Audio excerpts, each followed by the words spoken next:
Je vous remercie, Monsieur le Premier ministre. La parole est à présent à Monsieur Jean-Louis Thériault pour le groupe Droite républicaine. Merci Madame la Présidente. Ma question s'adresse à Madame la Ministre des Armées. J'y associe ma collègue Émilie Bonnivard et la mémoire d'Olivier Marleix, gardien jaloux de notre souveraineté. Notre autonomie stratégique dépend de notre souveraineté industrielle. C'est pourquoi la vente de LMB Aerospace à une entreprise américaine est un signal qui interroge. Il pose des questions de sécurité nationale et de stratégie industrielle. S'agissant de sécurité nationale, quelques questions simples. La DGA a-t-elle validé la cession? Quelle évaluation a été faite de la criticité des produits? Quelle garantie le Golden Share apporte-t-il en termes de soumission aux normes ITAR et au Cloud Act?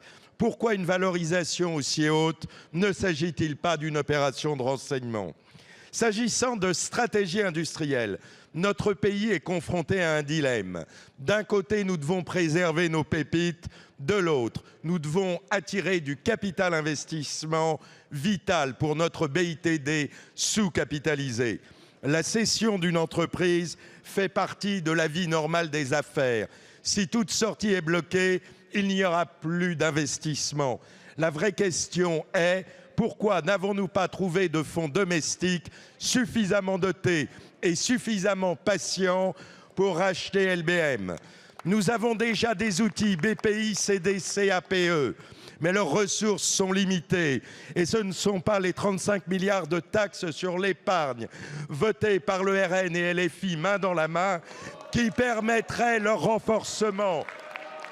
La meilleure réponse à long terme est un marché européen des capitaux, mais aussi la création de fonds de capitalisation retraite.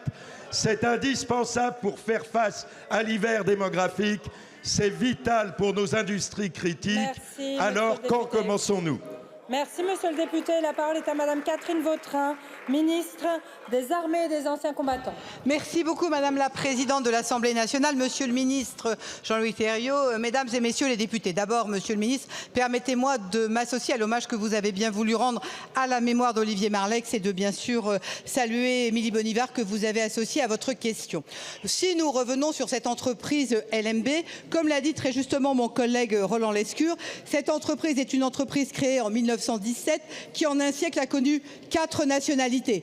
Elle a fui la Belgique en 40, elle est arrivée en France, elle est devenue américaine en 82, elle est redevenue française en 2012 et là effectivement nous sommes devant un projet de cession. Ce qui est important à retenir, c'est que c'est une entreprise dite duale. En d'autres termes, l'activité de cette entreprise, c'est pour l'aéronautique civile, c'est aussi pour l'aéronautique et pour effectivement la marine dans la défense.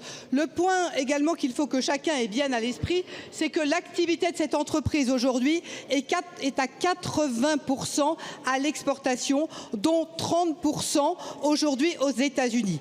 L'activité que produit cette entreprise, elle produit effectivement des ventilateurs qui sont installés par les plateformistes, c'est-à-dire ceux qui font les avions, ceux qui font les bateaux. Et comme cela a été dit tout à l'heure, il n'y a effectivement pas eu de commande récente pour l'activité défense française, mais autre élément que je tiens à mettre en avant, aucun membre de l'entreprise n'est habilité secret défense. C'est dire si quelque part cette entreprise, oui, participe aux activités de la défense, pour autant elle n'est pas au cœur de la stratégie de l'activité défense de notre pays. Maintenant, le point clé sur lequel vous êtes allé et sur lequel je vous suis, c'est effectivement l'investissement et l'investissement dans les entreprises françaises, parce que oui, la défense est un secteur en plein développement, oui, la défense a besoin de trésorerie, pour cela il faut des investisseurs. Et enfin, je réponds précisément à votre question, le dossier a été instruit DGA Bercy avec un accord des 2 partenaires.